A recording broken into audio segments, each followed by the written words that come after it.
14 जून 2022 को जो कबीर प्रकट दिवस है,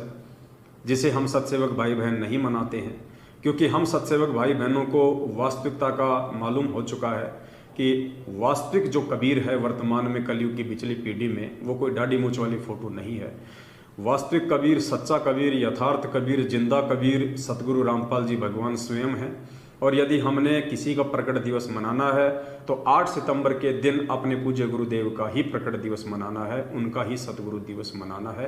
एक कागज की फोटो का, जो कि गुरुदेव ने अपने सत्संगों में काल्पनिक घोषित कर दी है, फर्जी घोषित कर दी है, हाथ से बनाया हुआ चित्र घोषित कर दिया है। हम सतसेवक उस फोटो का प्रकट दिवस मना के अपने गुरुदेव को दुखी नहीं करना चाहते हैं और ना हम दुखी करेंगे। और सन 2019 से हम इस कबीर प्रकट दिवस को त्याग कर वर्तमान कलयुग की पिछली पीढ़ी के असली कबीर सतगुरु रामपाल जी भगवान का 8 सितंबर के दिन प्रकट दिवस मनाते हैं। लेकिन परमेश्वर कहते हैं कि संत ना छोड़े संतता, चाहे कोटिक मिले असंत। जो संत होगा वो अपनी साधुता का, अपने संत पने का परित्याग नहीं करता है। और जो दुष्ट प्रवृत्ति के लोग होते हैं उन पे किसी भी प्रकार से ना ही तो गुरु ज्ञान का असर होता है, ना ही साथ संगति का कोई असर होता है। तो मेरे पीछे आप जो ये पीला पर्चा देख रहे हैं, ये 5 जून 2022 को अपनी उसी दुष्टता के तहत भगत समाज को वापस एक बार पुनः काल भगवान के भांग के नशे में सुलाने की दिशा की ओर प्रयासरत करते हुए सतलोक आश्रम मैनेजमेंट हरियाणा ने, अर्थात पूज्य गुरुदेव सतगुरु रामपाल जी भगवान के कलयुगी परिवार वालों ने, स्टेट कोऑर्डिनेटरों ने निकाला है, ताकि संगत को एक बार पुनः जो है गुमराह किया जा सके। और पिछले 2 साल से इस कोरोना काल के चलते जो प्रकट दिवस एक दाढ़ी मूंछ वाली फोटो का ये लोग नहीं मना पाए, जिसके चलते इन लोगों को अपने धार्मिक धंधे में करोड़ों का नुकसान हुआ है। अब ये लोग चाहते हैं कि हम उस धार्मिक धंधे में अब की बार 14 जून 2022 को एक कागज की काल्पनिक फोटो का प्रकट दिवस मना के संगत से करोड़ों अरबों में धन ऐंठा जाए। लेकिन पुण्यात्माओं, अब बात इनके हाथ से निकल चुकी है। ज़्यादातर संगत अब इनके झांसे से बाहर निकल चुकी है। सभी पुण्यात्माएं सतसेवक भाई बहनों के ज्ञान आधारित वीडियो देख देख के समझ चुके हैं कि हमने एक कागज के कबीर को पूजने से हमारा भला होगा, या वर्तमान में जो जिंदा कबीर हमारे सतगुरुदेव जी के रूप में है उनको पूजने से, उनकी पूजा करने से हमारा भला होगा। जो कागज की फोटो ना हमें सत्संग सुना सकती है, जो कागज की फोटो ना हमें आशीर्वाद दे सकती है, जो कागज की फोटो ना हमें नाम दीक्षा दे सकती है, ऐसी कागज की फोटो को भगवान मान के पूजना तो वर्तमान के भगवान सतगुरु रामपाल जी भगवान की निंदा करना है, उनकी चुगली करना है। तो जो ज्ञानी आत्मा होगी, जो परमेश्वर के इस पंथ में मोक्ष की अधिकारी आत्मा होगी, वो ऐसी गलती नहीं करेगी। लेकिन इन लोगों ने एक प्रयास किया है इस पीले पर्चे के माध्यम से कि संगत को एक बार पुनः डराया जाए, धमकाया जाए, या संगत को एक बार भावों में भावित करके ऐसी ऐसी मीठी मीठी वाणियां लिख के संगत को एक बार पुनः इन फर्जी आश्रमों की तरफ दौड़ाया जाए। क्योंकि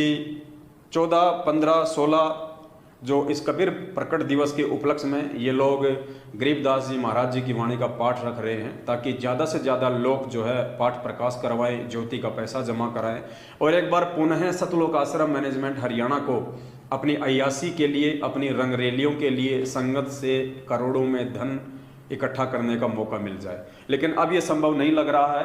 दास आपको इस पीले पर्चे के ऊपर एक नज़र डलवाना चाहेगा, आप जी थोड़ा ध्यान से सुनिए और हम निष्कर्ष निकालेंगे परमपिता परमात्मा के ज्ञान आधार से कि वास्तव में क्या सत्य है, क्या असत्य है। ये पीला पर्चा सतलोक आश्रम मैनेजमेंट हरियाणा की तरफ से है या पूज्य गुरुदेव जी ने हिसार जेल से लिख के भेजा है। और ये पीला पर्चा हमारे लिए कितना महत्व रखता है और कितना महत्व नहीं रखता है, क्योंकि अब जितने भी भगत भाई बहन हैं, ज़्यादातर जो सतलोक आश्रम मैनेजमेंट हरियाणा के साथ भी जुड़े हुए हैं, उन्होंने उनको दान धर्म तो देना बिल्कुल ही बंद कर दिया है। क्योंकि उन्हें मालूम हो चुका है कि हमारे दान का सरेआम हमारी आंखों के सामने दुरुपयोग किया जाता है, राजनीति में लगाया जाता है, आरक्षणों में दिया जाता है, गैंगस्टरों की CBI जांच में दिया जाता है, अपनी रंगरेलियों के लिए गाड़ियां खरीदी जाती हैं, लोगों ने अपनी प्रॉपर्टियां बना ली है और झूठे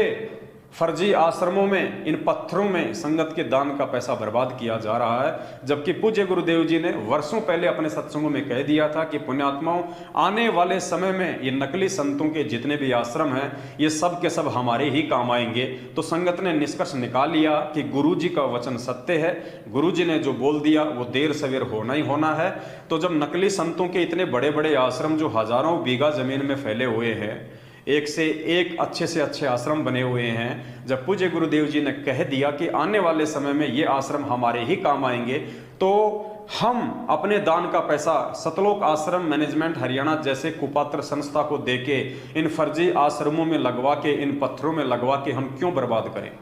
तो जिनको अपने गुरु वचन के ऊपर विश्वास है, जिनको गुरु जी के सत्संग रूपी शब्दों पे विश्वास है, उन आत्माओं ने सतलोक आश्रम मैनेजमेंट हरियाणा को दान धर्म देना बंद कर दिया है। ये बात और है कि किन्हीं कारणों से ये लोग अभी भी सतलोक आश्रम मैनेजमेंट हरियाणा के साथ में मात्र शारीरिक रूप से जुड़े हुए हैं।